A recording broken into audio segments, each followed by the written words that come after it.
नमस्कार मित्रांनो, कसे आहात? चला तर मी आज सकाळी आवरून बहिणी माझ्यासाठी दूध बनवले होते. दूध घेतले आणि लगेचच निघालो आहे शॉपला जाण्यासाठी. मित्रांनो, शॉपला आल्यानंतर काउंटर वगैरे क्लीन केले आणि लगेचच मी रेग्युलर रूटीनमध्ये देवपूजा केली. देवपूजा केल्यानंतर सागर देखील काउंटरला आलेलाच होता. मग काय लगेचच त्याचे सगळे स्टॉक फिलअप करायचे काम चालू झाले.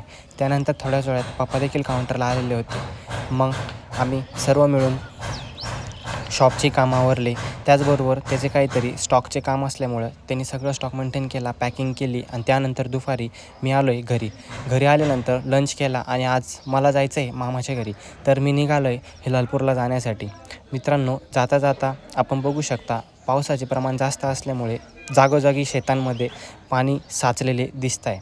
त्यानंतर फायनली मी आलो आहे हिलालपूरमध्ये आणि प्रणव आणि दीदी, समूह, प्रांजल सगळे बसलेलेच होते. आपण बघू शकता मी गेल्या सर्वजण बाहेरच बसलेले होते. मग काय आम्ही फ्रेश झालो थोड्या वेळानंतर आणि प्रणव आणि मी लगेच मामा पोल्ट्रीवर असल्यामुळे मामाकडे पोल्ट्रीवर जाण्यासाठी निघालो. आपण बघू शकता मामा डायरेक्ट टॉपला पोल्ट्रीवर होते. त्यानंतर आम्ही दोघेजण पोल्ट्रीमध्ये आलो.